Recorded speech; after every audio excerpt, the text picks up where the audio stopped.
Assalamualaikum warahmatullahi wabarakatuh. Waalaikumsalam. Alhamdulillahilladzi anzala al-furqana liyakuna lil alamin. Wassalatu wassalamu ala nabiyyina Muhammad alladzi arsalahu bil huda wa hidayatan basyiran wa nadhiran. Amma Bapak Ibu yang saya hormati, yang mengikuti secara langsung maupun secara online, marilah kajian tafsir Sabtu pagi kita awali dengan doa. Semoga Allah Subhanahu wa Ta'ala mengabulkan doa kita semua. Allahumma amin. Bismillahirrahmanirrahim. Ihdinas siratal mustaqim. Ihdinas siratal mustaqim. Ihdinas siratal mustaqim. Allahumma waqina bid-dini wa amin. Allahumma waqina bid-dini wa amin. Rabbana atina min ladunka rahmatan wa hab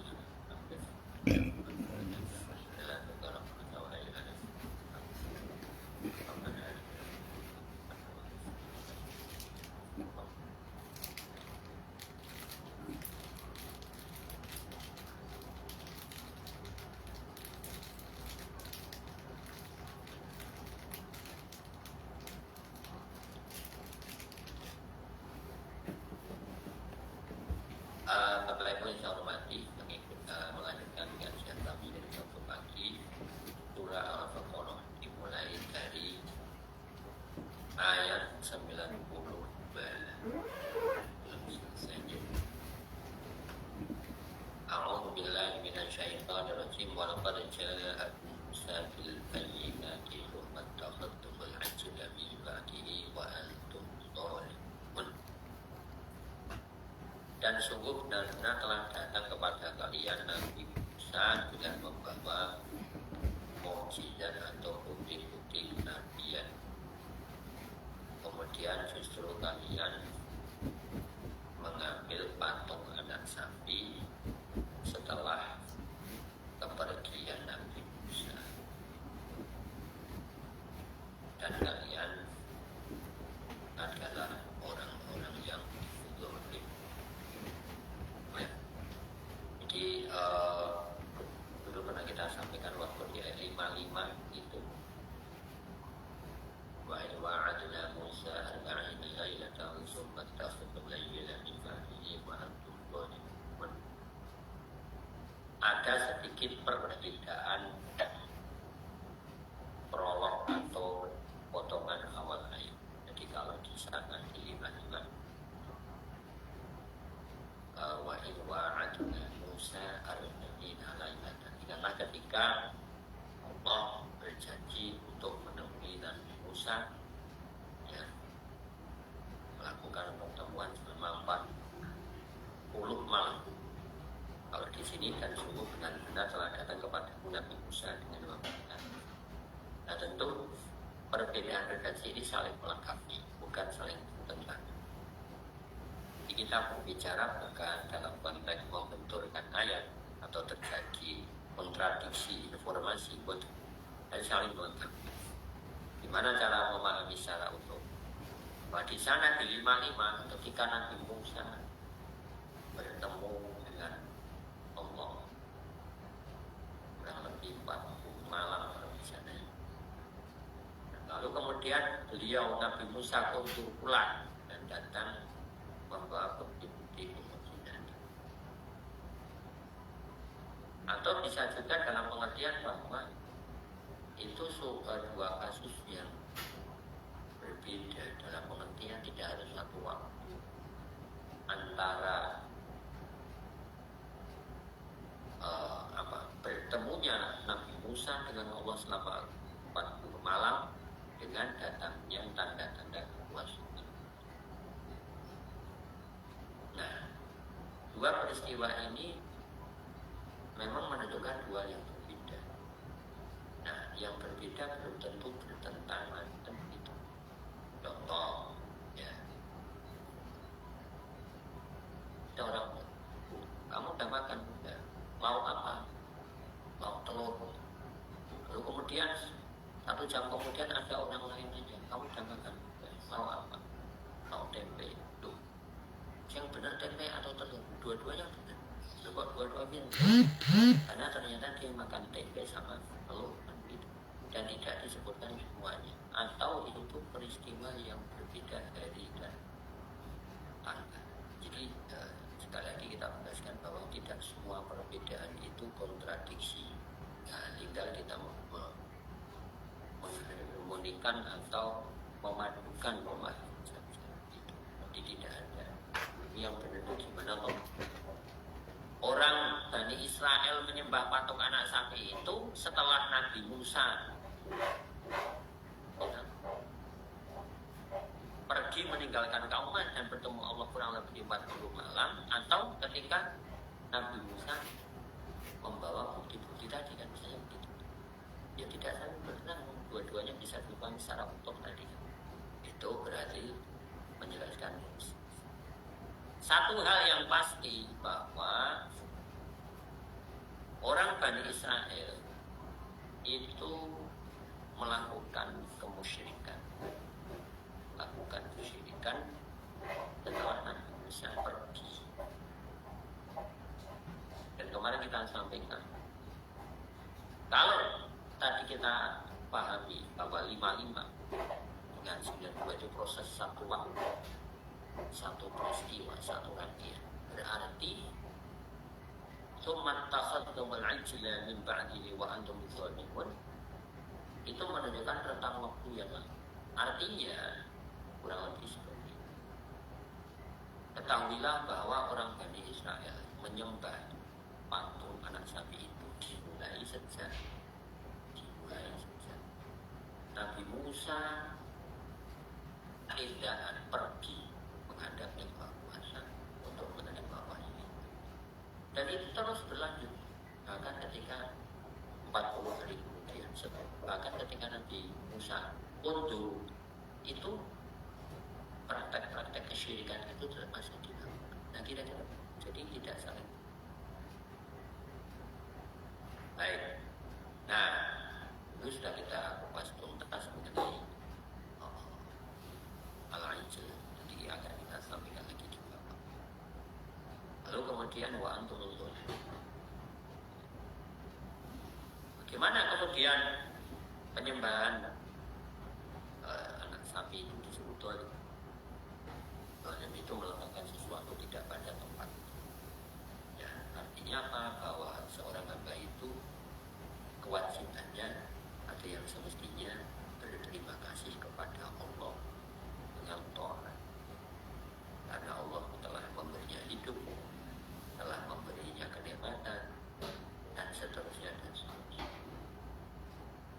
Nah, ini alih-alih berterima kasih malah membangkang, malah memusuhi, malah tidak taat. Nah, maka disebut zalim. Artinya apa? Mereka melakukan sesuatu yang tidak semestinya. Nah, itu zalim. Maka benar kita sampaikan, raja atau penguasa zalim adalah penguasa yang tidak mensejahterakan rakyatnya. Karena harusnya pemimpin itu mensejahterakan, mengabdi, melayani. Ketika justru menyengsarakan, maka itu disebut zalim. Nah, bahkan dalam kehidupan kita sehari-hari secara sederhana itu, Bapak Ibu yang melihatkan, banyak melakukan zalim. Contoh, kita tidur begadang, ya, itu kan sudah zalim bagi tubuh kita. Karena apa? Karena tubuh butuh haknya tubuh itu beristirahat. Inna lillahi 'alaika haqqan, sesungguhnya bagi Allah atas dirimu hak. Wa inna li badanika 'alaika haqqan, sesungguhnya tubuhmu itu juga memiliki hak. Inna lillahi 'alaika wa inna ilaihi raji'un. Fa'ti kulli haqqin haqqahu. Maka berilah masing-masing haknya. Gitu. Ini kita misalnya taruhlah gitu beribadah gitu, sampai kadang-kadang pingsan atau pusing liang, ya itu kan, dan kita belum istilah itu juga dolim, ibadah kok dolim, ya karena kita bonsai itu apa ini istilahnya apa bonsai itu ada ya tadi semacam kayak memanjakan yang satu mengalahkan yang pada DNA umat Islam itu kan seperti Al-Baqarah 145 wakada hingga jemaahnya hukum atau wasat tengah-tengah itu tidak mesti dalam pengertian tadi. Berarti kalau kita itu diberi waktu 24 jam untuk kerja, 12 jam untuk kerja, 12 jam untuk beribadah, pembagiannya tidak seperti itu, ya kan? Nah, makna lain, karena makna lain dari wasaton itu tidak setengah-tengah kalangan pegang ini. Tidak corong permen 10 dari 55, tidak harus. Wasaton itu makna lainnya adalah adil proporsional. Nah itu nanti kita sampaikan lagi. Nah kita sampaikan di sini. Kalau kita itu tidak proporsional, maka disebut dolim. Dan begitu. Di paling mudah lawannya dolim itu adalah empat papan. Menerke kalau orang bicara ono bener kan begitu. Ada sesuatu yang benar tapi tidak benar kan begitu.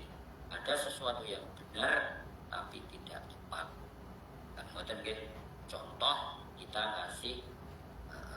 ngasih hadiah kepada Simba. Hadiah itu motor tril. Apakah Simba itu sudah sepuh? Ayo kan itu benar, tapi tidak tepat. Yo nyenengi Simba itu benar. Jadi tapi tidak itu. Tuh kok kayak tril taruh kan gitu. Sama juga gitu. Simba konole aku tuh kono sarapan. Simba dibelikan sarapan ya, nggih, Mbak. Kok gitu kamu mau tuh Indonesia benar, tapi kan tidak tepat. Itu contoh. Nah, sehingga kami bisa muliakan orang-orang ini, orang-orang Pancasila ini, ya, mestinya proporsionalnya itu kan sudah diberi berbagai macam kenikmatan. Jadi kalau kita baca sejak dulu 41 ya, satu itu ya Bani Israil al-Quru ni'mati allati an'amtu 'alaikum wa anni faddaltukum dan seterusnya itu diberi berbagai macam kenikmatan. Termasuk ini walaqad ja'akum Musa bil bayyinat. Bapak saya melihat tidak semua, khususnya umat Islam ini, umat Muhammad ini, itu kan bukti kekuasaan dan juga kenabian Muhammad itu kan tidak semuanya merupakan al-bayyinat, bukti-bukti yang kasat mata, empirik.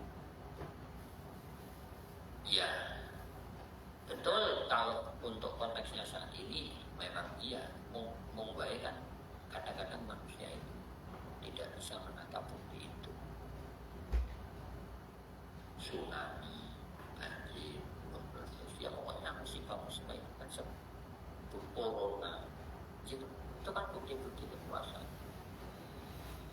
Gitu, Bapak Indonesia punya. Banyaklah kalau kita tidak usah jauh-jauh. Kita dari yang awam-awam saja, tidak usah yang gini-gini. Cicak itu kan bukti kekuasaan. Cicak itu binatang melata. Gitu, makanannya tidak apa. Jatah makanannya nyamuk, lemut, itu kan makhluk terbang, kan wale itu bagaimana? Binatang melata kok makanannya binatang yang terbang. Nah yang logis kan burung elang makan ikan. Nah Nah, itu untuk masuk akal. Nah, dia bisa terbang karena bilang ini cicak. Cicak itu kan nggak bisa terbang. Kan begitu, iya. Tapi kita pastikan bahwa cicak itu tidak pernah di sebagaimana ojol atau apa atau truk ya, mobil truk tidak pernah dia ngelimu nganggono ngelegowo kalau kata orang Jawa terima iman.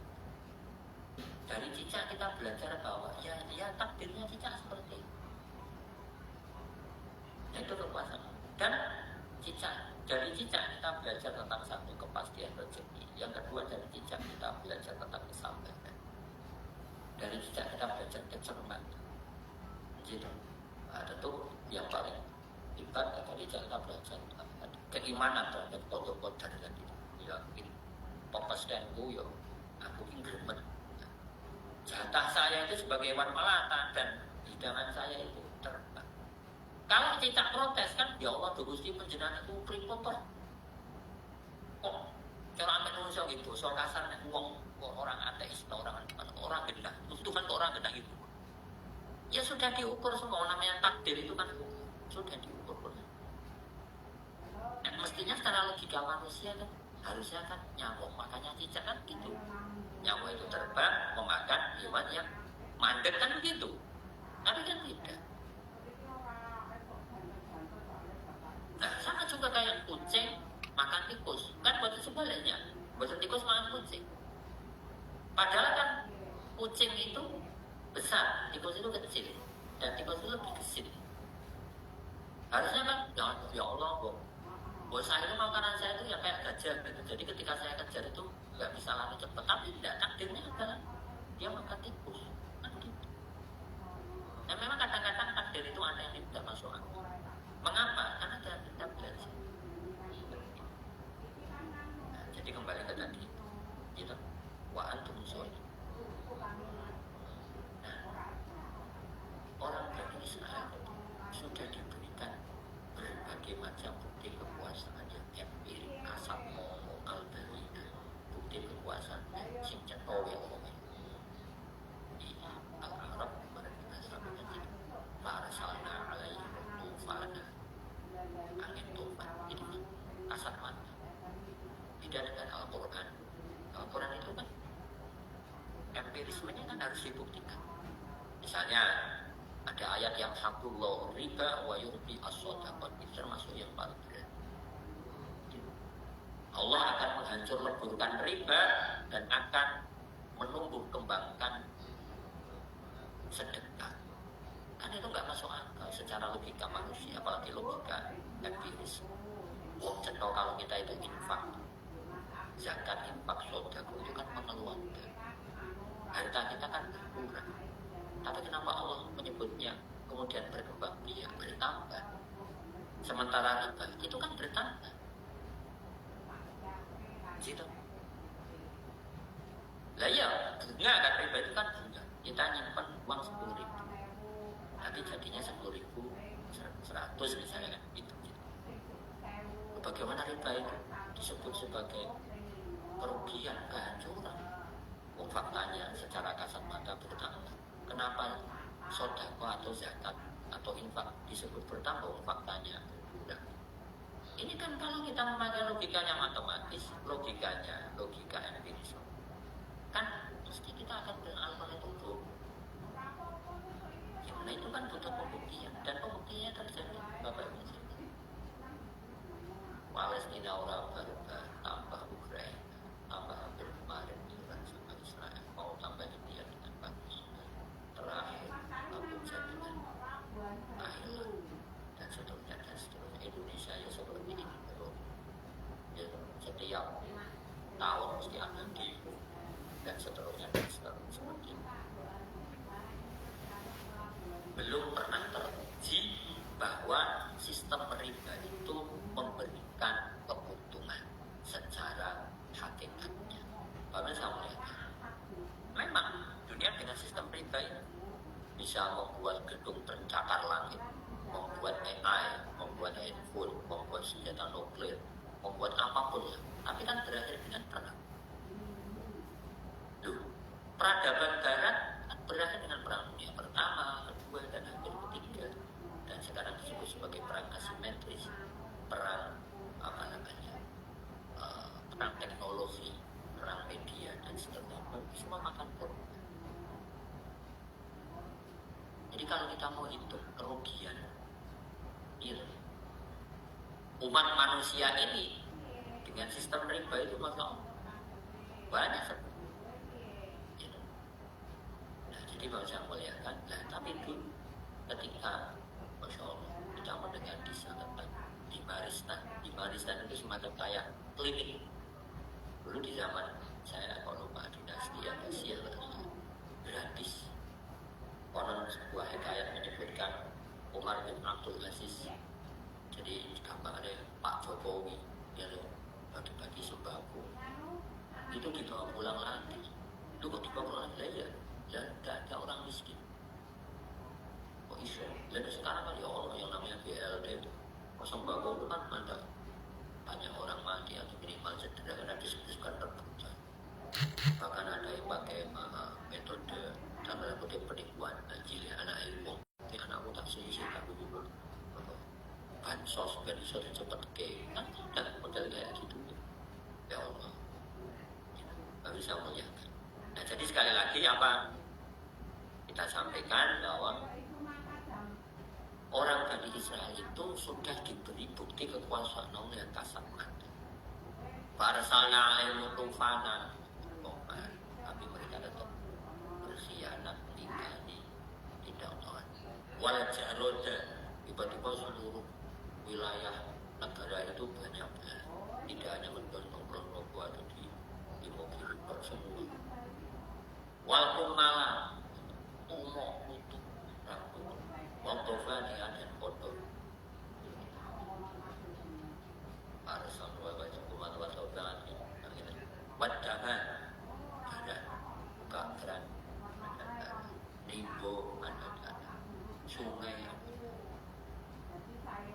ya waktu ada ayatin baina dengan alat tapi tetap aja mereka tidak manawasalwa tiba-tiba langsung jatuh orang enggak harus capek-capek iya kayak sekarang lah khusus pencet tiba-tiba langsung ada orang ya dong seribu mie ayam atau sebelah atau anak-anak zaman sekarang itu.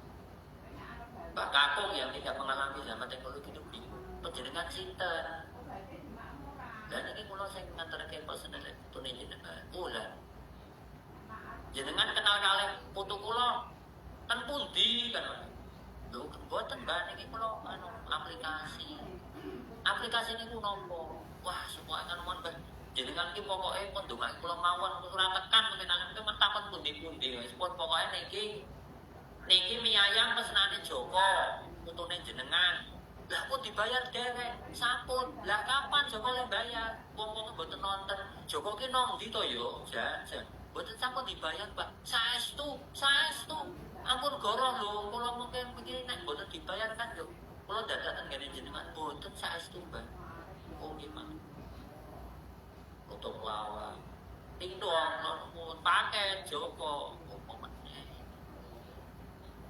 sepatu Mbak sepatunya sinten pesenannya Joko lho kok wow dionten sing mriki ngeteri mie ayam mau niku rencane jenengan apa boten lah jenengan kenal amah ngoten niku terus tutup lamen nang bar niku paket Joko apa meneh iki sarung lho Joko ki nang ndi to yo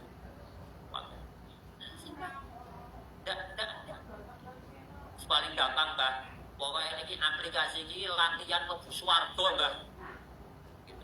Kan katanya kalau kita di surga itu membayangkan langsung macet alhamdulillah kita ini masih hidup di dunia kalau di surga tapi suasananya dunia apa enggak seru cara bujone gitu kan saya membayangkan itu ada wanita cantik kalau jadi istri gimana macam itu tadi aku juga orang murid-murid itu sopo ini ya jadi kalau saya melihatkan itu contoh kalau bajikan bukti-bukti yang kasat mata itu sudah ada sebenarnya. Nah umat Muhammad tidak semua mukjizat bukti-bukti kenabian itu tidak semua kasat mata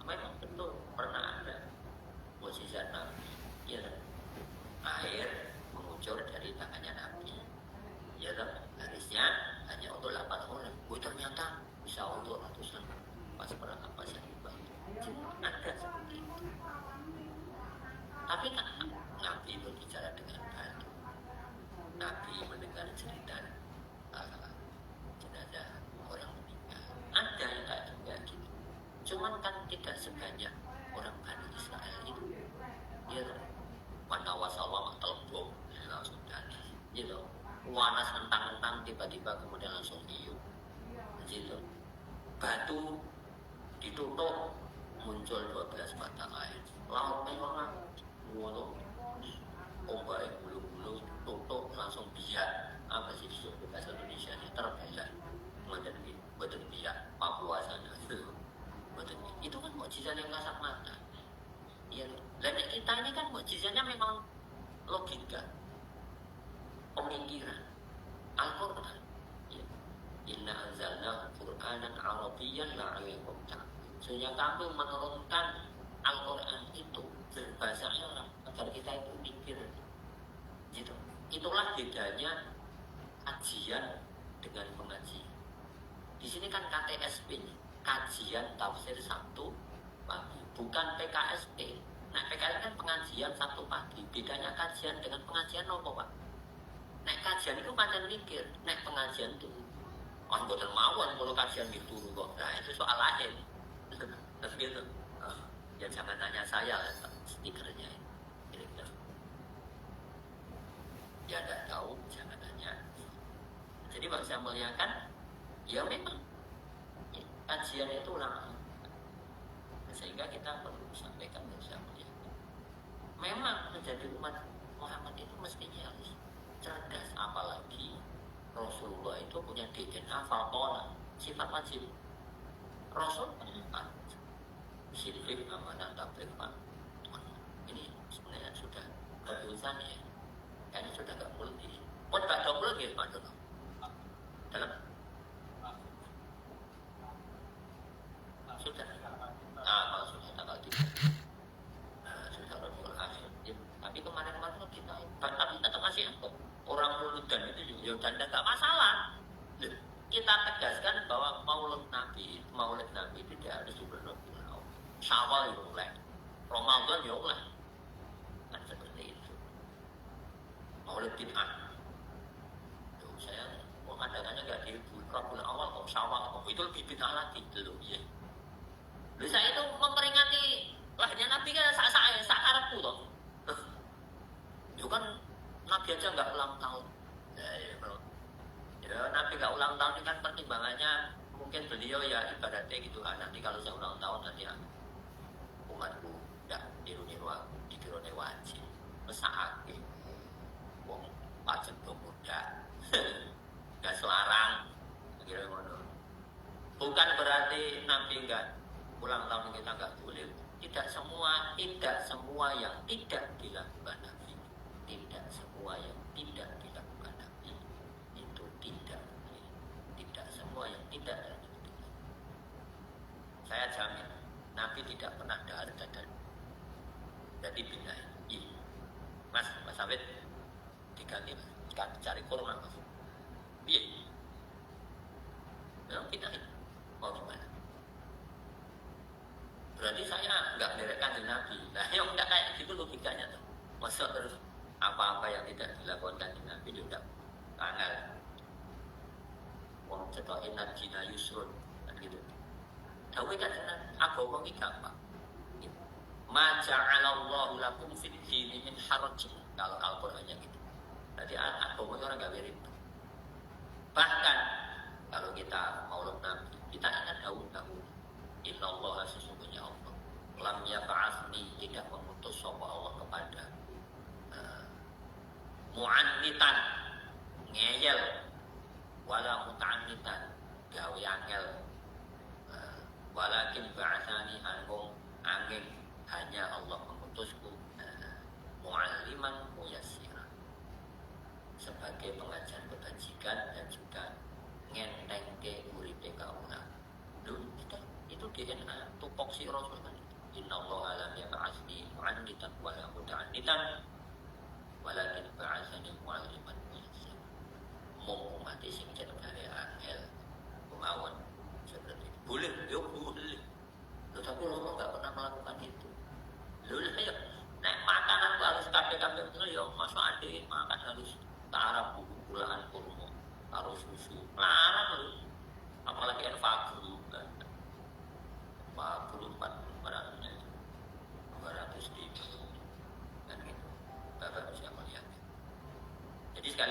kembali kepada tadi kezaliman. Padahal sudah diberi bukti yang sangat. Mestinya logisnya lumrah. Orang gini, paling mudah begini, Bapak Ibu bisa punya. Ini kan hari-hari ini kan banyak undangan, ya Allah, dipuju, diulemi, dirawi, di WA, di telepon, dipetrok, ora gelemantan. Itu ora kebangetan. Kan mboten kira-kira. Jika itu naik ibarat undangan. Itu jadi. Nah, jadi pada saat melihat, tetapi ya ada seperti ini contohnya orang Indonesia. Anda harus berdialog, tetangga saya juga begitu ya. Itu pengajian itu sudah diumumkan 1 tahun yang lalu. Dipindoni alias diulang lagi, diingatkan. Bahkan saya akhiri, etok ngantuk tuh, etok mateni lampu. Mantuk aku pengajian pulang jam 1 lewat belum kok ini nyetel wayang jadi itu kira-kira Bapak Ibu yang wa antum ya yang seperti ini gitu.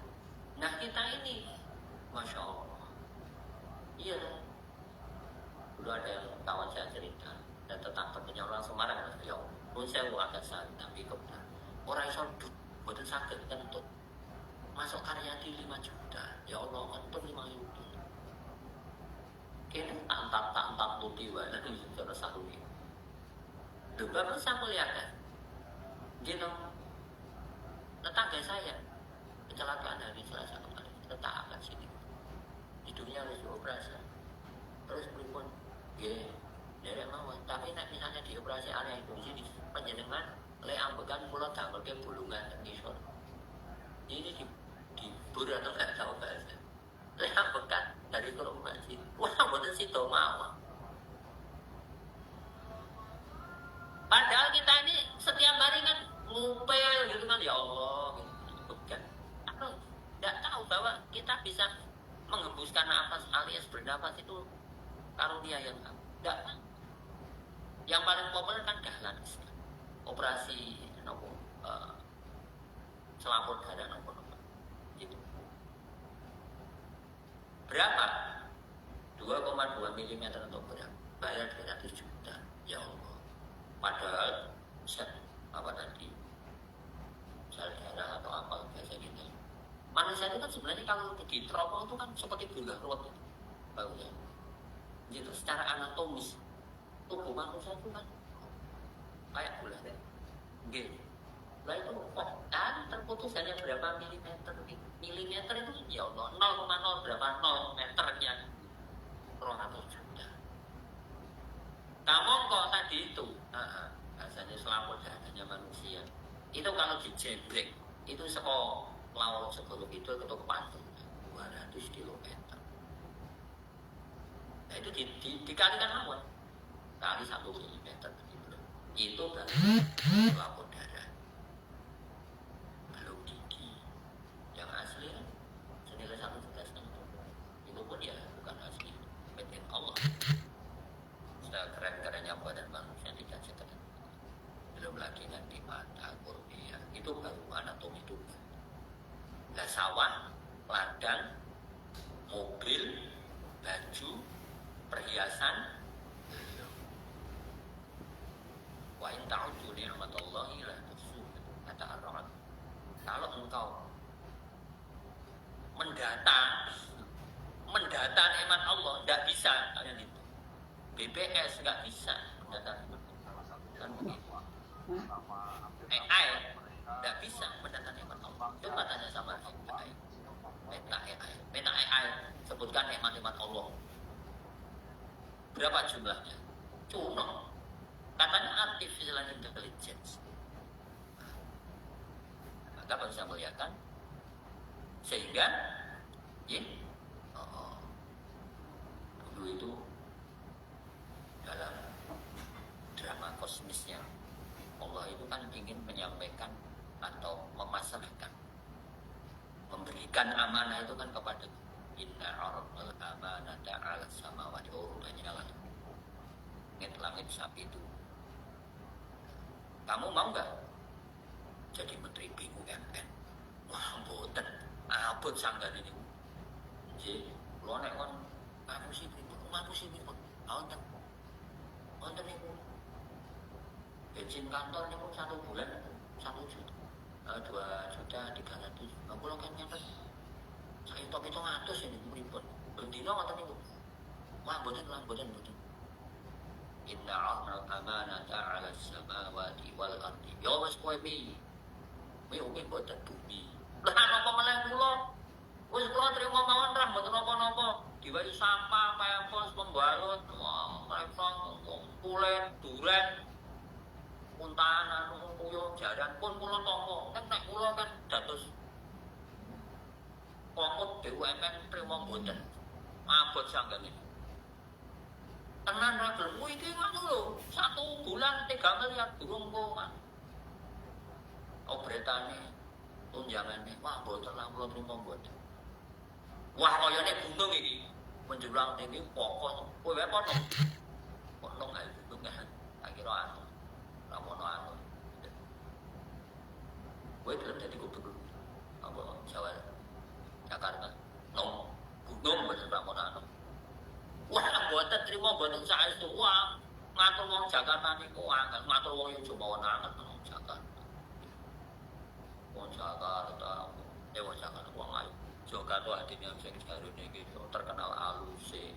Mawon tane iki kok yo kuwi yo pendidikan tahunan sak bulan. Niku Yogyakarta adine berat kok Jakarta. Wah, trimo mboten. Fa'abaina ayyahmilna. Langit sapi itu bumi yang luasnya ini tidak bisa diukur, dan juga gunung yang menjulang tinggi kokoh.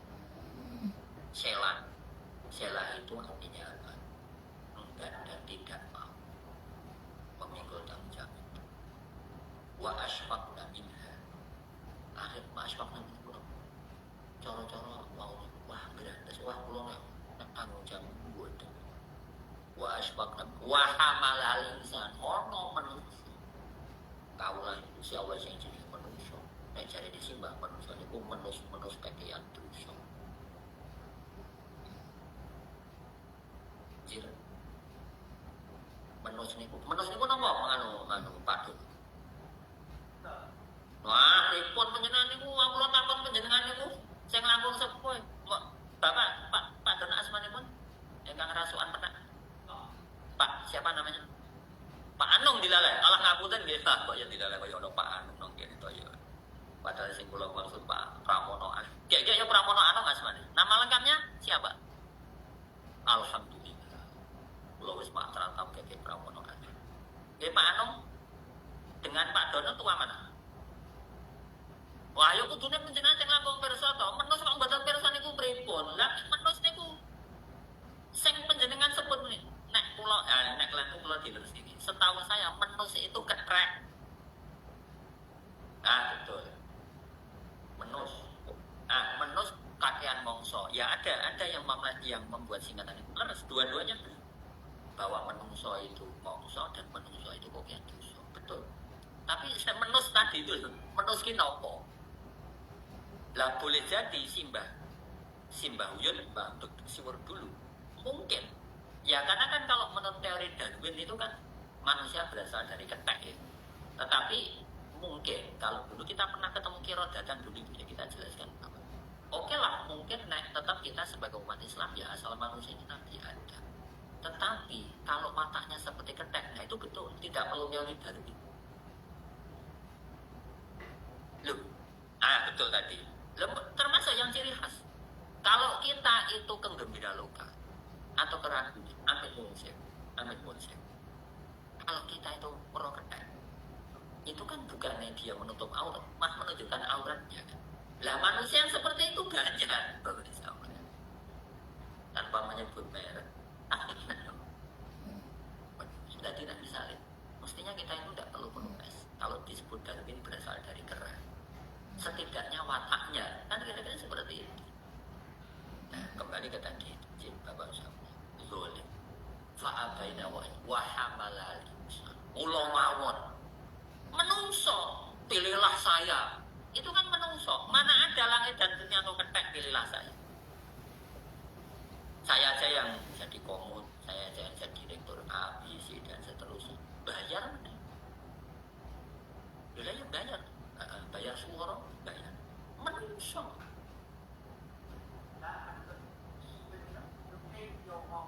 Nah betul. Di mana mah ke bangsa itu jika boleh. Menus-menus kakean dari saya benar. Menus-menus mongso benar. Maka kemudian innahu kana zaluman jahula. Nah ini waktu betul. Innahu sesungguhnya manusia itu zaluman, banyak menzalimi baik dirinya maupun Allah maupun orang lain maupun alam semesta. Jahula goblokin nama. Jahula itu kan maknanya begini. Jahilun bodoh. Jahula siapa apa? Mbak Mutia. Siapa?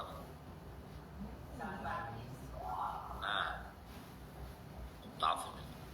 Isim siwa isim fa'il bentuk mubalaghah. Jahilun itu bodoh. Goblok. Jahula goblok teman. Biku lain lagi bu. Biku itu hobi. Yaitu tadi jahula itu goblok teman. Tolong ahmak. Bahasa Arab itu satu bahasa kata ada sendiri. Nah, jauh. Jauhlah itu kurang lebih seperti ini. Pernah bodoh, lalu kemudian ketipu. Bahasa Jawa ini kegelimpung. Nanti ketipu lagi. Contoh, tetangga saya itu jadi kepala sekolah di tertentu, apa menyebutnya. Itu dia pasrah ke guru. Sudah tahu tidak? Gaweane orang kokro. Niku ya terus dikasih tugas terus. Lagi sih goblok sopot lah pikir-pikir itu. Nah gitu. Ya manusia. Jauh. Innahu kana zaluman jahula. Meskipun demikian, ya tetap SK-nya diserahkan kepada manusia. Mengapa? Karena manusia bisa mengatur langit. Manusia bisa mengatur gunung. Manusia bisa mengatur kalau pakai ilmu kan begitu. Dulu waktu kita 30 sampai 36 kita sampaikan awal di antara keistimewaan manusia yang tidak diberikan kepada makhluk yang lain bahkan termasuk malaikat, sehingga itulah kapasitas dan kapabilitas satu-satunya yang kemudian menjadi syarat satu-satunya. Memikir alam semesta ini kan tidak cukup dengan taat beribadah sebagaimana malaikat. Mengatur alam semesta seisinya itu tidak hanya butuh nafsu sebagaimana iblis, tapi ya komplit, ya ketaatan, ya hawa nafsu, ya ilmu. Merawat alam semesta dan menjaga alam semesta kok pakai nafsu itu maksudnya bagaimana, Pak? Loh iya, coba kalau nggak ada nafsu, lo langsung kiamat, lah iya. Tidak ada orang bikin dadar gulu, nggak ada orang bikin bakso, tahu bakso, nggak ada orang bikin baju. Ya pokoknya nyenyet berhenti. Dan ya pasti. Kalau berhenti kan kiamat. Tapi karena nafsu, manusia bangun tidur kan yang dipikirkan nafsu. Arab jangan apa yuk, hawa nafsu. Iki gue ambil kok batik kok hawa nafsu. Kondangan nanti Pak, setungan diundangin aku gue alih posu kok hawa nafsu. Tapi coba kalau misalnya bangun tidur nyanyi, ngapa Pak meneng wae? Orang pengen ngomong meneng wae, ngomong wae enggak? Loh, ngomong itu kan hawa nafsu juga. Lah iya, saya katakan tanpa hawa nafsu dunia ini kiamat berhenti. Nah, alhamdulillah maknanya itu bertahan. Tetapi kalau hawa nafsu itu tidak diarahkan, ya ini kemajuan yang terjadi.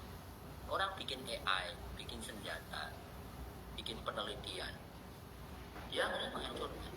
Dan begitu saya melihat. Maka kemarin kita sampaikan, kita butuh wahyu. Nah, wahyu akhadna mitsaqakum wa rafa'na fawqakum tur khudu ma atainakum disinilah peran dan pentingnya wahyu pitegat hidayah tuntunan ilahiyah. Gitu. Sebab apa? Gak bisa muliakan. Orang bisa bikin produk hukum, aturan mau namanya GBHN, Undang-Undang Dasar, Perpu, Perpres, Perda, gitu, RUU, keputusan MK atau apapun. Tapi kalau kemudian tidak disertai dengan hidayah, ya sudah diubah-ubah saja sesuai kepentingan. Nah, sehingga wahid akhadna mitsaqakum wa rafa'na fawqakum. Belum monggo kita buka dulu sebelum ganti ayat sih. Ada al-bayyinat, ada al-ijl, ada al-zolim. Tadinya kata kuncinya. Bayyinat bukti yang nyata, bukti yang indrawi. Al-ijl itu makna harfiahnya adalah patung anak sapi, gitu, atau anak sapi pedet bahasa Jawanya. Tapi dulu kita sampaikan itu adalah sane, makna simbolik dari hawa nafsu yang dulu terwujud dalam bentuk patung anak sapi. Nah sekarang mungkin di HP atau taruhlah investasi Bitcoin. Nah kita kepeng tadi. Ada lagi sekarang duit debit. Pak Dono bingung. Blonjono Jogjatronik nopo Kulaan dan Malioboro orang go dompet orang go HP. Wah dikisio-sio. Gitu. Tuku mana ini? Papa jenengan iki tumbasane sak tekan iki dibayar mboten. Lho jenengan. Lah kok mboten betul duit. Lu zaman sekarang bawa duit orang. Zaman. Saya bayarnya pakai Bitcoin, Mas. Waduh, kagungan Bitcoin tuh kowe. Arep delok kok Bitcoin. Malah sampean semaput. Gitu. Masya Allah. 7 poin. Kamu kok 1 poin itu senilai 3 miliar. Berarti artane jenengan wow niku 21 miliar, Mas. Iki kan sing ketok. Duduk sing ana sing ra ketok. Ya ono. Kan ngoten niku. Nah, Bapak Ibu sekalian, monggo sebelum kita lanjut di ayat 9, ya masuk ke sini. Ya.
Dari pengakuan yang 142 itu kan tidak kecil gitu. Betul, ya. Nah, mudah-mudahan saja Allah memberikan pertolongan kepada bangsa Palestina dan tentu agar supaya dunia ini menjadi harmoni. Betul. Saya melihat dunia ini tidak harmoni kan karena penindasan orang Israel terhadap Palestina di Gaza itu juga. Itu pun hanya sebenarnya orang Israel sendiri juga sudah tidak senang pada perdana menterinya si Netanyahu. Nah, kita berharaplah mudah-mudahan di pertolongan Allah datang dan ciri khas yang orang Israel yang dolimun yang aniaya ini mudah-mudahan Allah memberikan petunjuk kepada orang-orang Islam. Ya. Ini komentar saya. Terima kasih. Ya. Saya berjuta. Monggo, ya Pak Dono, ya. Tidak tentu. Sinten Donald Trump. Bayar ternyata total dan beliau Ya. Yang terbakar tidak hanya Los Angeles sama New York. Oh. Oke. Kampung sebelah saya juga terbakar. Nanti saya ceritakan. Monggo, Pak. Oke, Pak Helmi. Ya. Ya, ya. saya ingin tahu tentang apa maksudnya orang-orang Israel. Ya. Orang-orang Israel kan membanggakan Israel. Elaknya. Ya. Karena dalam sejarah para nabi itu berasal dari mereka. Banyak kan. Tetapi mengapa mereka tidak mau mengikuti ajaran nabinya, bahkan mereka dibunuh? Betul. Ya. Kebanggaannya di mana? Ya. Tujuan hidupnya apa kira-kira? Nah. Sisi lain, kalau itu mengalihkan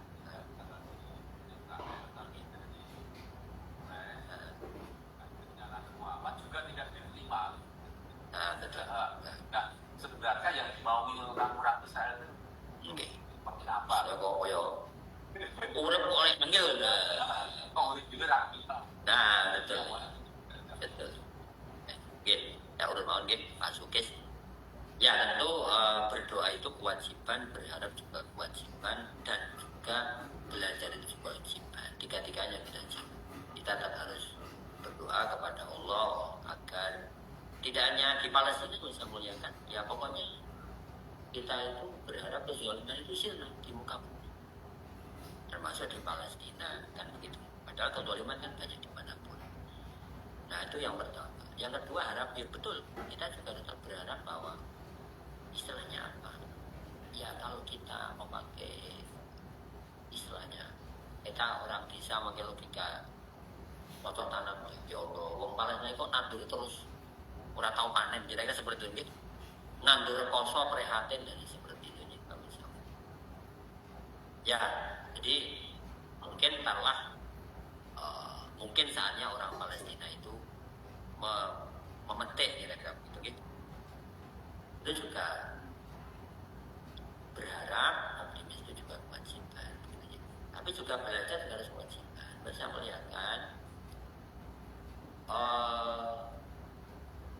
saya kurang tahu ya, tetapi selama orang Barat itu masih yang menjadi falsafah hidupnya itu pragmatisme, saya tetap harus nalar kritis, saya harus berpikir kira-kira 43 negara itu bela Palestina itu kepentingannya apa, dan kira-kira begitu.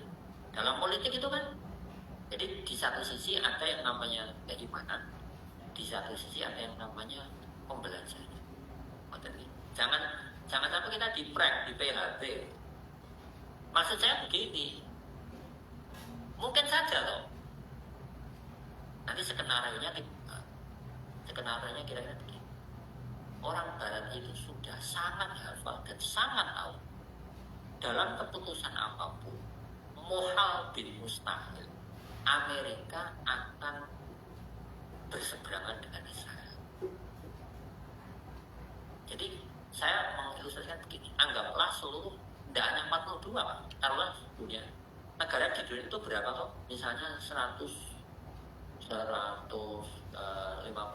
atau berapa negara di dunia ini, semua mendukung Palestina, ya di veto sama Amerika, itu jelas.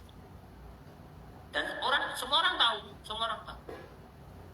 Nah pertanyaannya adalah, kalau sudah tahu seperti itu, kenapa tetap dilakukan?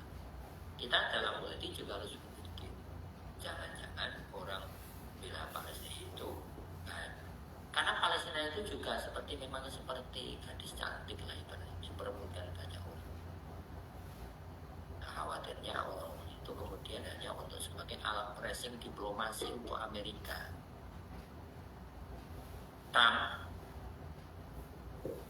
Sekarang Trump itu tadi disampaikan Pak Dono tadi, Trump itu kan orangnya modelnya kayak gitu, kurangan apa? Kan dia kan bikin kebijakan yang mungkin baru pertama kali dilakukan oleh presiden manapun. Kabeh negara iki dipalai. Kalau kamu mau jual barang kamu di negara saya, masuk Indonesia, kemarin itu 19%. Macam gitu. Itu kok soalnya hampir berbarengan setelah Trump membuat begitu juga. Hanya yang mendukung Palestina, jangan nih buka aja. Bunyak-nyakan. Oke lah, aku rasa itu dukung Palestina nih, yo iso. Ya saya nggak jadi deh. Jangan ditarik pajak perdagangan ya, bisa-bisa saja dalam politik. Gitu. Nah, jadi sekali lagi kita juga tetap harus mengawal ini. Tentu ini suatu progres yang signifikan kan. Sekali Inggris, Prancis. Bahkan kemarin saya baca Kompas itu 5 pemilik veto itu 4 sudah setuju. Rusia, China, Prancis, Inggris sudah setuju negara Palestina. Ini kan kalau Amerika veto, saya juga nggak jamin 4 negara itu ngeroyok Amerika terus perang, enggak semudah itu. Negara besar itu sudah berhitung. Makanya saya katakan kecuali mereka kemudian ibarat kata gitu, langsung tobat nasuha masuk Islam semua, benci semua, terus ikut KTSP misalnya gitu kan. Wah itu saya baru percaya mungkin. Tapi selama mereka tetap kan nggak kenal Tuhan. Gimana mau menolong Palestina? Dari mana mau yang kenal Tuhan aja belum tentu menolong Palestina?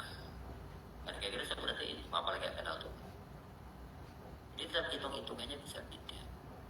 Nah, tapi tetap kita juga harus mengawal ini, menggelurakan ini seperti itu. Sebenarnya menggelurakan itu pun jadi akhirnya jadi istilah partai ya. Padahal menggelurakan itu sudah ada sejak zaman dulu ya. Maksud saya apa? Kita kobarkan semangat ini. Mumpung momentumnya ada. Kira-kira seperti itu. Tapi juga kita harus tadi itu ya cermat. Jangan sampai, karena masa itu saya sering digituin. Jadi dulu ada Oslo, kesepakatan Oslo antara Yasser Arafat dengan Yitzhak Rabin. Jadi ini nggak berlaku, tetap aja semakin ya seperti itu. Amerika bilang apa, tapi kemudian yang terjadi apa, kan seperti itu ya. Apalagi selama ini satu Amerika meskipun orang berbicara tentang BRICS, berbicara tentang dominasi Cina dan sebagainya, tetap ya dunia ini masih dipegang Amerika. Kita masih harus yakin itu. Dalam pengertian apa ya, agar kita itu juga berpikirnya itu gimana strateginya menghadapi. Kan pertanyaan terpenting bagaimana kalau kemudian diveto sama Amerika. Pertanyaan terpentingnya itu sebenarnya bukan berapa jumlah negara yang mendukung Palestina. Bagaimana mengkapitalisasi, menggunakan strategi para pendukung itu ketika nanti Amerika mengeluarkan. Jangan-jangan saat diveto, kamu kalau nggak mencabut dukungan itu, pajak perdagangan saya naikkan. Yang namanya Donald Trump itu kan bisa-bisa saja. Karena Donald Trump itu dia bisnismen, pedagang. Maka ciri dari presiden yang dulu pedagang itu ngedol opo-opo. Opo-opo tidak, harga diri, harga negara, wilayah. Bapak Ibu yang sama. Nah kembali ke Pak Sukis, ya kita tetap berdoa Palestina berakhir dengan cepat agar penderitaan orang Palestina berakhir. Juga harus optimis. Ya, karena yang pasti pesimis tidak akan memberikan solusi. Kita tidak ada pilihan lain kecuali optimis. Kira-kira seperti itu. Meskipun kondisinya belum tentu seperti yang kita harapkan, tapi itu ya, optimis dan harapan itu adalah pilihan satu. Karena pesimis tidak akan. Wong optimis saja belum tentu menyelesaikan masalah, apalagi pesimis kan kira seperti itu. Itu aja. Nah yang terakhir, kita juga wajib belajar dari masa lalu, sejarah, belajar membaca sikap politik negara-negara barat. Ya jangan sampai seperti rakyat Kulon Progo. Jin tak gawe ke bandara, Gitu. Ya tetap utang loh. Kan kira-kira seperti itu. Orang-orang temuan di Mesir memang diganti, ada yang dapat 3 miliar, ada yang dan seterusnya seperti itu. Tapi ya banyak yang sekarang tanpa mata pencarian duit ente, kemis banyak. Kami saya melihat. Nah itu. Apakah mereka kemudian tahu lebih udah? Kira-kira seperti itu. Nah, kalau Pak Dun, yang masalah terbakar tadi. Nah, kalau saya melihatkan, jadi perlu kita tegaskan ya bahwa azab itu memang biasanya banyak yang menunjukkan terkait dengan dosa, dan itu betul, ayatnya banyak, hadisnya banyak. Tapi kita juga harus memahami dan ingat bahwa apapun di dunia ini, mau nikmat mau azab, itu tergantung masyiat. Yang saya maksud agar kita itu nanti tidak bingung.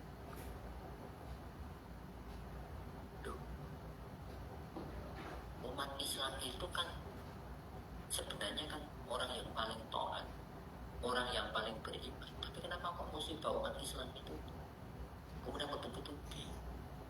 Nah kalau kita memakai seperti ini akidahnya, jadi Mu'tazilah nanti kita. Kok Amerika itu jaya, Cina itu yang makan babi, piringnya kok babi, yang kok piringnya kok babi, jadi piringnya piringnya babi. Kok malah bisa bikin pesawat ini itu, bisa bikin rudal ini itu, maju menguasai dunia itu. Kok Palestina, ya masya Allah, di sana ada kiblat yang kedua yaitu Masjidil Aqsa, banyak para mujahid fisabilillah, banyak orang yang beriman seperti itu. Kok malah terlunta-lunta terus? Nah kita nanti akan jadi bingung kalau begitu logikanya, bahwa dosa sama dengan azab, taat sama dengan nikmat. Karena ini Allah mayasya, sakar zane singgung Allah. Ya maka apakah kebakaran Los Angeles itu berarti azab? Nah itu tetangga saya tadi rumahnya kebakaran pada ahli ngaji atau ahli taat, iya juga. Nah jadi sekali lagi hukum asalnya itu. Tapi hukum yang paling holistik adalah sesuai masyiatullah, sesuai sakersane Gusti Allah. Yang penting ya Allah, saya itu on the track. Yang penting saya taat syariat. Engkau beri azab nggih siang, engkau beri nikmat nggih siang. Pokoknya kula nopo-nopo siang, mang tapak-tapake kula nderek. Nah kira-kira seperti itu. Jangan kemudian dia transaksional. Kula ora pun saged ibadah, kula budikan terus misalnya kayak begitu. Kok malah niko sing ora tau salat malah mulus glowing. Lah Allah ya jawabnya mudah. Sing ngatur kowe kok aku. Rampung. Piye nek ngono kuwi? Ya kowe nek arep ngatur aku, kowe dadi yo aku. Ya aku tak dadi kowe. Nah, itu kan tidak boleh ditanyakan seperti itu. Wong takdir kita sebagai kamu loh, sebagai hamba. Ya hamba dia mau derek. Wong Muhammad abduhu wa rasuluh. Muhammad bin Abdullah itu abduhu wa rasuluh. Lah apalagi kita yang bukan siapa. Itu jadi ini agar kita menjadi pengikut akidah Ahlussunnah wal Jamaah itu paling pas ya paling enak. Pokoknya akidah paling enak itu aswaja. Jadi Mu'tazilah itu koyone bener. Ini tidak bisa menjawab masalah. Ya saya tadi dengan saya sampaikan. Ya Allah. Ada tetangga saya itu Ahmed Hussein dulu ya di dunia hitam. Baru dia mau menjadi ahli masjid gitu. Dia malah nabrak mobilnya orang. Mobilnya Pak Kasat lagi. Kasat London. Konong Polres. Ya Allah. Ya selain tahu urusin. Saya urusan. Saya masih sangoni. STNK nya dikembalikan, SIM-nya dikembalikan di Sangoni. Di Pulau Dede. Oh, itu kaget. Loh, betul ingat bahwa biasanya polisi itu nak nyuwun aja polisi sih aneh. Oh sakit bisa wae, ya bahu ngomong ya syarab. Kira seperti itu saya melihat. Jadi, nah, Pak Helmi tadi janjane karamu ki opo to L? Israel. Orang kok ngewoh kayak gitu kan. Juga iki ora gelem, dia iki ora gelem. Nah, Bapak saya melihat ya, ini bukan jawaban apologi ya, tapi pastinya yang tahu persis karepe wong Israel ya orang Israel sendiri. Tetapi kita bisa menjawab dengan apa sebenarnya yang diinginkan oleh Bani Israel. Itu dengan apa yang sebenarnya diinginkan oleh Allah dengan adanya orang Bani Israel ini. Sebab kalau, mohon maaf gitu, saya kan sekali lagi bukan juru bicara orang Israel ya. Ya mungkin Hasan Nasbi sudah pensiun mungkin. Tapi ya saya katakan, ya yang tahu persis keinginan orang ya orang itu. Kita tidak bisa mengatakan bahwa orang Israel pengennya begitu. Tetapi kita bisa, insya Allah bisa tahu setidaknya dari ayat-ayat apa sebenarnya hikmah Allah menciptakan makhluk sing jenenge Bani Israel tadi. Sing opo-opo angel, opo-opo angel. Saya melihat ini kembali kepada hikmah kenapa Allah menciptakan makhluk yang namanya malaikat auto to'an kan gitu. Kemudian menciptakan iblis yang auto maksiat kan gitu. Lalu menciptakan manusia yang dia harus belajar. Dia harus belajar menjadi taat dan belajar untuk tidak maksiat. Kan begitu gitu. Makhluk yang non-blok. Makhluk non-blok. Yo itu malaikat, yo itu iblis. Yang namanya manusia. Nah artinya kembali ke pertanyaan Pak ini, sebenarnya apa sih maunya orang Bani Israel? Ya kalau dari fakta sejarah, maunya orang Bani Israel itu ya maunya mau menang sendiri. Maunya ya mau sendiri. Maunya menang yo sakarepe. Kurang lebih kalau kita membahasakan apa sih maunya orang Bani Israel, dia maunya jadi Tuhan. Dia pengennya mengatur semuanya dan tidak mau diatur. Dan track record orang Yahudi seperti itu. Maka kalau kemudian Benyamin yang tanya, ya dia nyerang Qatar ya santai-santai saja. Itu kan pelanggaran terhadap kedaulatan negara. Itu kan aturan. Dan saya nggak mau diatur. Kamu mau apa? Seperti itu. Orang Islam. Toh, mengapa orang Islam bisa seperti itu? Karena dia merasa dia bisa sambat ke bapaknya, ya ke Amerika. Ini kan Mesir sedang mobilisasi kekuatan ke Sinai. Lalu lapor ke bapaknya, Pak, kalau aku harus dihampiri, harus dibalangi, harus ditendangi kalau Mesir. Nakal Mesir. Diputus saja bantuan militer. Wah ini seperti itu. Ribut.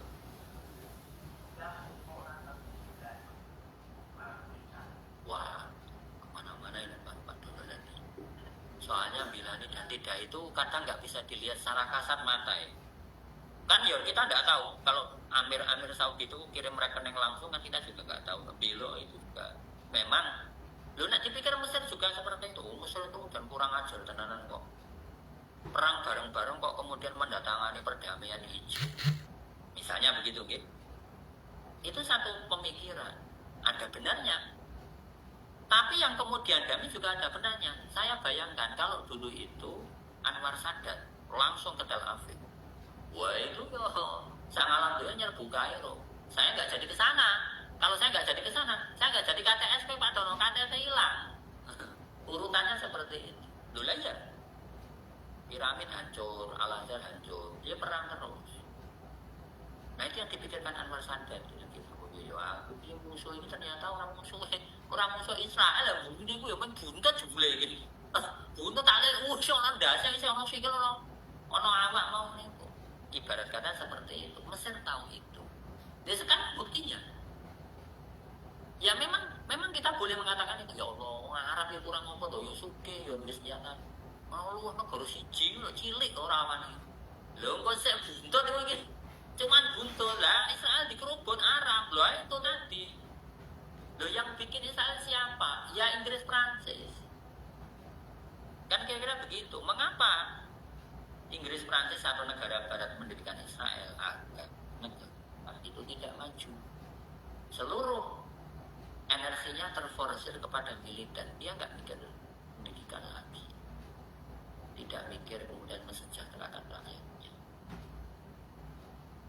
Dan kira-kira begitu. Ya kita setuju kalau Pak Menhan itu anggaran Kemenhan dinaikkan 70% menjadi 178 triliun. Nggih, TNI harus kuat Pak, sepakat. Alutsista kita memang ya pun sewu lah kalau dibandingkan dengan usaha Singapura lah, usaha Australia, Malaysia aja kalah. Nggih, kita sepakat. Ini nek semono iki ya gosek to, Pak. Lah pripun? Jenengan ngrasake napa mboten? Bocah-bocah do putus sekolah. Gedung sekolah do ambrol. Kan kira-kira seperti itu. Duit kemarin orang bukti korupsi. Kan kira-kira seperti itu. Nah, misalnya kalau seperti itu gitu. Nah, itu kembali ke tadi masalah Pak Hilmi. Karepe wong Israel iki opo? Ya, dia memang tidak mau diatur oleh aturan apapun, oleh siapapun. Nah, kira-kira begitu. Itu bisa kita lihat dari sejarah. Ya, karena sejarah yang paling terekam secara rapi itu kan sejarah Nabi Musa. Nabi Musa. Nabi Yakub. Kan urutannya ke sana. Nabi Yakub melahirkan 13 putra itu ya. Saya kurang tahu ya. Jangan-jangan Nabi Ismail itu urutannya nanti yuk ke Nabi Yusuf gennya gitu ya. Tapi yang saya pastikan bahwa orang Bani itu memang gennya nanti ke Ikhwatu Yusuf, saudara-saudaranya Nabi Yusuf yang tega membuang Nabi Yusuf ke sumur. Karena begitu, gitu.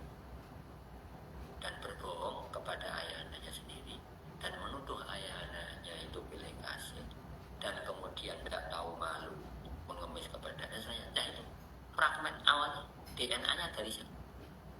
Dari saudara Nabi Yusuf yang berarti 11 itu. Ini roh itu ahada asyara kaukaban wa syamsa wal qamara sajidin. Nah, kalau kita bicara genetika genealogi itu orang itu kayaknya ke sana.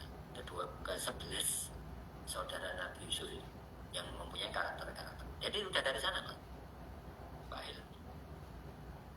Leanel kandangane tadi itu sama mengkai perporo ini sejak zaman Nabi Yakub. Padahal Nabi Yakub itu berapa ribu tahun caranya ke Nabi Musa. Fragmennya kan yang kita baca seringnya pokoknya Bani Israel sama Nabi Musa. Lalu kan bisa sama Nabi Yakub itu. Nah, karakternya seperti itu. Nah, maka itu terkait dengan pertanyaan.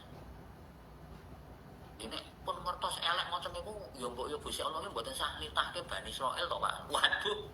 Ya engko kuwi diwale sing ngatur ki kowe apa? Kan kira-kira seperti itu. Nek sing ngatur kowe ya kowe dadi Gusti Allah, tak dadi manusa lah. Rampung. Lha ya. Nah, makanya ya kita maksud saya gini. Makanya kalau saya ada pertanyaan. Kira-kira dunia ini kalau tanpa Israel itu kayaknya damai atau ya? Kenapa sih Allah itu harus ada Bani Israel? Nah, saya jawab dengan jawabnya Nabi loh. Ya masalah tanah udah ya janjian dan dunia. Ya tadi kita nikmati saja. Nah, anggaplah Bani Israel itu pepaing itu. Nah, kita kalau ke supermarket atau misalnya ke pasar malam, ono-ono mau ngambil uang sewu, lentok karo degan, topil, kalau udah murah tak susul orang atau ibu guru orang keplang orang udah kurang ingat kan yo mainan kok mau ngapain uang sewu cuman jelongji yo kan kurang asik. Nah di sana itu pemahaman termasuk juga kita itu dengan adanya Indonesia juga semakin lebih beriman dulu aja. Betul tadi kan apa tuh penyemangat keimanan dan sebagainya. Paling saya mau lihat kira-kira itu gini, saya tuh hampir tidak berani loh bertanya kenapa Allah itu menciptakan Bani Israel. Mengapa? Karena saya akan dalam tanda kutip, saya akan mencoba memikirkan jawaban Allah dan saya pasti akan kira-kira jawaban Allah itu begini. Lah kowe iki ono Bani Israel karo Israel negara Israel wae sing rasa-rasa.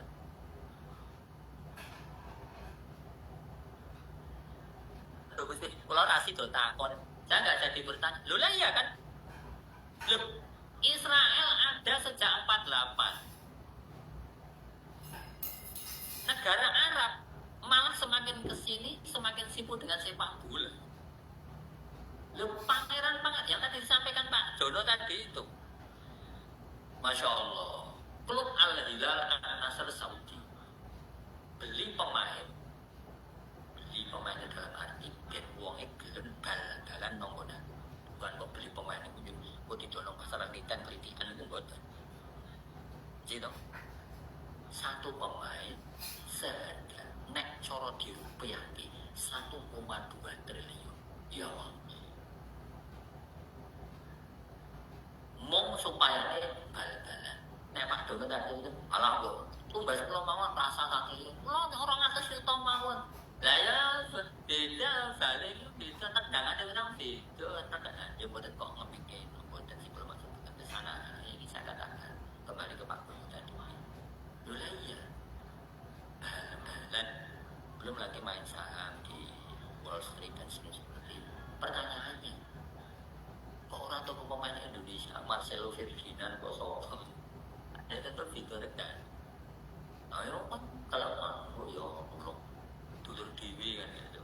Ya. Nanti kalau kita bertanya seperti itu ya dijawab oleh orang-orang Arab itu dengan sangat mudah. Saya duit aku kok kowe. Aku ini seperti itu rampung. Sekarang pun duitku dewi. Nah tapi kan kembali ke tadi. Ya pokoknya. Ya adanya Israel itu penyemangat keimanan. Dengan adanya Palestina seperti ini kita selalu bertanya, ya Allah, iya dong, benarkah kemenangan itu ada? Apakah saya harus percaya kalau kemenangan itu ada? Kalau ada kapan? Itu kan pertanyaan keimanan. Terus bagaimana? Itu juga pertanyaan keimanan. Sekali lagi, ada Israel saja. Bahkan kita nggak bisa maju atau meningkat, apalagi tidak ada Israel. Dan kita seperti itu, saya nggak mau bertanya itu, malu. Kenapa? Nanti jawabannya kira-kira seperti itu. Lebih, Israel itu ben maju, kok itu kurang gelem. Orang Israel kurang maju, kok orang Israel itu rapi gue. Ada Israel saja, gue menjadi semongko. Paham ya, Pak? Jadi semongko. Jadi makanya istilah minggu agendanya ngopo nyemongko. Panas semongko ora. Terus apa mau kayak siram ora ya apa tunda tidak halus hanya maghrib kalau sudah ada nyemongko istilah Jawa biasa so mancing ya sibuk orang malah nyemongko kok kapan madrasah semongko kapan panen lho ora nyemongko itu tunda alias kan baik sudah harus melakukan kewajiban yang lain saya muliakan kita lanjut insyaallah Sabtu depan mudah-mudahan Allah Subhanahu wa taala memberikan kesehatan dan juga kesempatan kepada kita semua. Allahumma amin. Marilah kajian tafsir Sabtu pagi kita tutup dengan doa kafaratul majlis. Subhanallah wa asyhadu an la ilaha illallah. Ada hal yang baik dan